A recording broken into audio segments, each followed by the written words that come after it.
Selamat datang di Kalosa Gadget. bersama saya Christopher dan Saya Riko. kali ini kita akan menepati janji kita di video sebelumnya. Kita akan bawakan list 5 laptop terbaik di tahun 2021 versi Kalosa Gadget. Oke.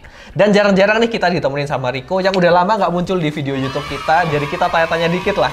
Berhubung ini udah di tahun baru 2022. Oh ya, kita ngucapin selamat tahun baru juga buat kalian. Semoga tahun ini bisa lebih baik dari tahun sebelumnya.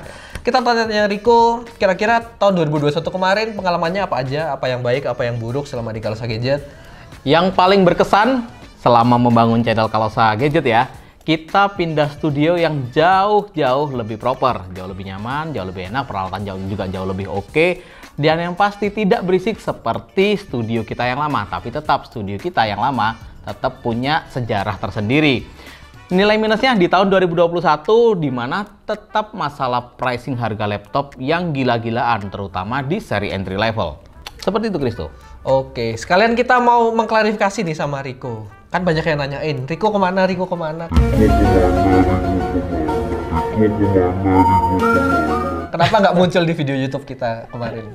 Karena memang kalau di Kalosa sendiri, saya pribadi pegang beberapa divisi, nggak hanya di channel YouTube Kalosa Gadget aja, jadi ada di event juga, kita lagi ada event Kalosa Shopping Surprise, lalu juga ada beberapa divisi yang memang harus diisi, kita coba start untuk divisi online juga, jadi lebih banyak ngurusin perihal penjualan dan stok barang.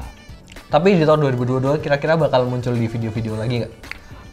Pastinya iya. Jadi kita pembuatan proses video seperti ini aja kangen banget rasanya. Oke, jadi buat kalian yang udah kangen sama Riko, jangan lupa untuk ngikutin YouTube channel kita tiap minggunya. Siapa tahu Riko bakal muncul di video itu.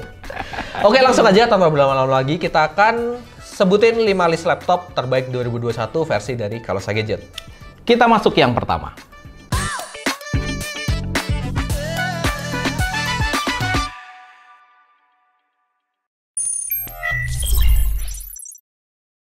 Oh ya, sebelum kita masuk ke listnya, kita akan jelasin dulu pemilihannya bagaimana. Jadi 5 laptop ini, yang pertama kita akan bahas tentang laptop entry level yang ada di bawah 10 juta. Lalu laptop kedua dan ketiga tuh seri bisnis dan profesional ataupun produktivitas. Dan 2 terakhir kita akan bahas soal laptop gaming. Jadi langsung aja yang pertama untuk laptop low budget under 10 juta dari Riko gimana? Kalau kita ngomong under 10 juta, sebenarnya di harga 9.999.000 Kristo, itu sudah masuk laptop kelas mid range. Kalau kita ngomong entry level, kita sekalian cari yang entry level sekalian mungkin ya. Pilihan kita mungkin jatuh di HP 14S yang menggunakan AMD Athlon Gold 3150 di range harga sekitar 5 sampai 5,8 juta. Itu sudah menggunakan prosesor dari 3150, RAM 4GB dan SSD 256GB. Dan pada review kalau kalian nonton di atas ini nantinya itu bisa dipakai main Dota, Kristo. Kalau kita ngomong spesifikasinya, ya itu sudah oke. Kalau untuk sekedar untuk ketik-ketik presentasi sudah oke. Tapi laptop ini spesialnya, kamu update RAM ke dual channel, mau diadu dengan Ryzen 3 3250 atau i3 generasi 10, berani banget. Dan untuk main game Dota 2, untuk setting middle to low dengan render 100% itu hampir 60 frame per second loh. CSGO juga sama, keren parah ini laptop. Dan kemarin aku nonton videonya juga, aku sempat agak kaget sih karena masih bisa nge-running GTA 5 juga ya ternyata. Betul, GTA 5. Bayangin Athlon Gold bisa running GTA 5 tuh spesial banget sih pastinya. Masih bisa kalian pakai desain-desain vektor juga lah, masih enak. Oke, mantap. Oke, itu dari laptop entry level. Kita lanjut ke laptop bisnis profesional produktivitas. Ini laptopnya adalah yang baru aku bahas di kemarin tuh, yaitu Huawei MateBook 14S. Oke. Ya mungkin banyak dari kalian yang mungkin nggak setuju kenapa laptop ini masuk, tapi berdasarkan pengalaman aku nge-review kemarin nih, laptop yang benar-benar elegan banget desainnya. Jadi untuk dibawa ngantor dan bisnis itu sangat oke banget, nggak malu-maluin lah. Walaupun ya memang desainnya sih masih mirip-mirip sama yang brand logo Apple itu. Mirip-mirip MacBook lah ya. Terus spesialnya lagi dia udah pakai prosesor seri gaming. Jadi benar. 11300 ya kalau nggak salah. Betul. Ya walaupun pada pengujian untuk R15, R20 itu nggak spesial-spesial banget, tapi performanya tuh benar-benar stabil. Jadi waktu kemarin kita ngetes main game, untuk Dota 2, CSGO, Valorant itu benar-benar di atas 60 FPS semua dan itu lancar banget. Untuk game AAA ya, udah jelas nggak bisa karena dia nggak dibekali dengan dedicated GPU, jadi VRAM-nya udah pasti nggak cukup. Terus fitur-fiturnya juga oke banget, apalagi kalau kalian pakai handphone ataupun gadget lain dari Huawei, ini bisa mengkoneksikan gadget-gadget kalian tuh dengan laptop ini, jadi keren banget. Terus yang spesial juga baterainya tuh tahan lama, kemarin kita nguji tuh di 12 jam 40-an menit. Padahal laptop gaming ya, prosesor gaming ya dia? Prosesor gaming, dan juga ini membuktikan kalau laptop Intel itu juga bisa bertahan di atas 10 jam. Oke. Kalau kesan pertamaku sih lihat Huawei itu, Kristo ya. Kesannya sih elegan banget dan profesional banget sih ya. Build quality-nya jika dibandingkan dengan harga yang setara sekitar 16-17 juta kan itu berani banget dengan finishing layar yang oke banget, finishing body yang oke banget, dan semuanya perfect dari sisi desain. Dan layarnya touchscreen juga loh. Oh iya, layarnya touchscreen. Touchscreen. Kalau untuk laptop produktivitas, kalau dari sisi saya nih ya, Rico ya, banyak nih pasti yang setuju. Nggak bisa didebat, Asus VivoBook Pro 14X yang sudah menggunakan prosesor gaming juga, ya kan? Layar sudah OLED, dan ini nggak kelihatan laptop kelas VivoBook sama sekali. Makanya kenapa saya masukkan ke kelas profesional atau produktivitas, di mana layarnya sudah OLED 100% DCI, jangan lupa, dan RTX 3050. Walaupun ini bukan TGP yang full power atau cuma sekitar 45 watt, tapi at least ini lebih oke jika dibandingkan dengan keluaran laptop mainstream yang lain seperti MX 450 atau bahkan MX 350. Ini masih enak banget. Jadi pakai untuk produktivitas oke, layar oke, build quality oke, dan dipakai main gaming juga masih oke. Gitu, Kristo. Dan ada fitur itu ya yang kayak wheel gitu ya? Iya. Itu juga untuk desainer atau apa. Dan two-tone color di keyboardnya juga keren parah sih. Karena desainnya pun nggak kelihatan kayak VivoBook karena memang fresh di bagian punggung layar. Itu keren sih, memang keren parah sih. Oke, selanjutnya kita lanjut ke segmen laptop gaming. Kalau dari saya pribadi, itu adalah Victus by HP Laptop 16. Victus, kenapa nggak Omen ya? Mungkin banyak kalian yang menyangka saya fanboy-nya Lenovo. Ya memang produk Lenovo seri gamingnya tuh keren-keren banget ya. Yes, cuman untuk price to performance, kali ini saya lebih milih Victus by HP Laptop karena di harga under 20 juta, tepatnya di waktu launching tuh di 18,5 jutaan. Dia udah dibekali dengan Ryzen 5 5600H, yaitu mungkin masih standar, tapi ada RTX 3060. Itu full power nggak sih? Dia nggak full power, cuman di 95 sampai 100 watt kira-kira. Tapi untuk performanya sendiri nih benar-benar stabil banget. Dipakai main game AAA, Assassin's Creed Valhalla yang terkenal berat juga, itu masih aman banget dimainin laptop ini.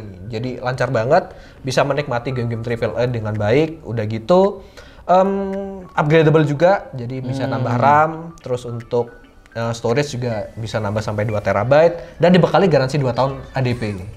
Dari sisi harga sudah oke, performance sudah oke, mungkin nilai minusnya cuma di engsel layar ya kalau build quality. Untuk layarnya sendiri ya ciri khasnya HP lah.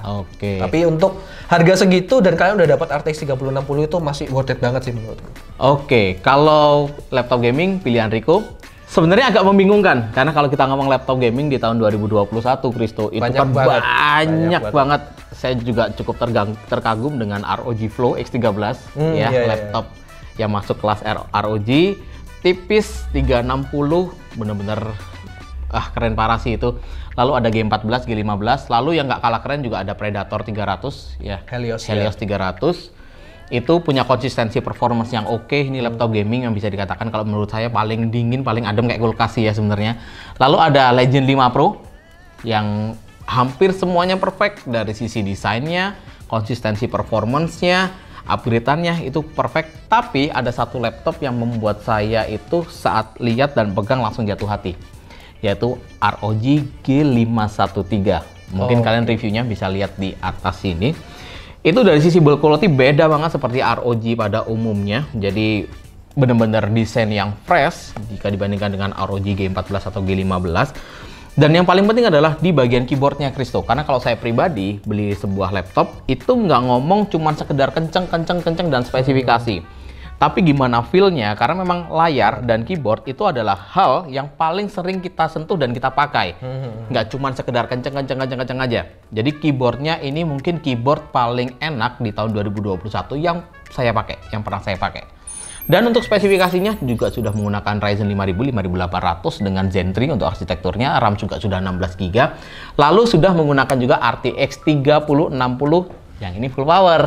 Oke. Dan kalau kalian perhatikan perbandingan dengan laptop yang serupa ya di review-review kita sebelumnya, ini laptop dengan saat kita pakai render Premiere, Risto, hanya 20-an detik loh, Risto. Kayaknya yang paling kenceng ya itu. Paling kenceng. Dan satu lagi, untuk 3D renderingnya di Blender hanya 40 detik. Laptop mana yang bisa seperti itu? Jarang banget ada. Jadi pilihan saya ada di ROG G513. Oke, jadi tadi adalah 5 laptop terbaik di tahun 2021 versi dari Kalosa Gadget. Sebelum di closing, kemungkinan besar kalian ada rasa tidak setuju atau bakal setuju dengan pendapat kita. Kalian bisa ramaikan dan kalian bisa tuliskan di kolom komentar, dan itu akan jadi diskusi yang sangat seru. Bener banget, jangan lupa ramein kolom komentar ya. Oh ya, terakhir sebelum kita closing video ini, harapan di tahun 2022 ini. Oke. Nah, kalau buat aku pribadi sih nggak sabar banget menanti Alder Lake atau Intel generasi 12 di laptop kayak gimana, karena akhir tahun kemarin udah keluar untuk chipset untuk desktop CPU-nya. Ya, jadi kita nggak sabar sih kenaikannya akan seberapa jauh dibandingkan Intel generasi ke-11 kemarin untuk laptopnya. Oke. Dan kemungkinan besar isunya sih akan keluar di awal kuartal 2 atau bulan April atau mungkin akhir kuartal 1. Berarti nggak lama banget ya? Nggak lama-lama banget. Dan kalau harapan saya pribadi untuk tahun 2022, saya cukup berharap banyak laptop di kelas mid-range yang menggunakan GPU gaming seperti Acer Swift X atau mungkin Asus VivoBook Pro 14X yang menggunakan RTX 3050. Itu keren parah. Dan kemungkinan besar untuk tahun 2022, Kristo, cukup banyak laptop di kelas menengah atau mid-range yang sudah menggunakan layar OLED dengan 100% DCI P3. Oke, ini pastinya bakal exciting banget buat kalian, terutama yang kerja di bagian editing ataupun videografi gitu ya. Betul. Oke, sekian aja video kali ini. Terima kasih buat kalian yang sudah menonton sampai habis. Jangan lupa like kalau kalian suka dan subscribe juga channel ini untuk membantu kita lebih berkembang. Semua link sosial media kita ada di kolom deskripsi, jadi silakan kalian cek dan follow karena di sana bakal ada info menarik seperti biasanya. Sekian video kali ini, saya Christopher. Dan saya Riko. See you on the next video. Ayo ke Kalosa, beli laptop bisa dapat hadiah loh. Kumpulkan kupon pembelian minimal Rp250.000. Anda berkesempatan mendapatkan hadiah total ratusan juta rupiah. Grand prize Honda CBR 150R dan Honda All New Beat. Buruan, shopping di Kalosa.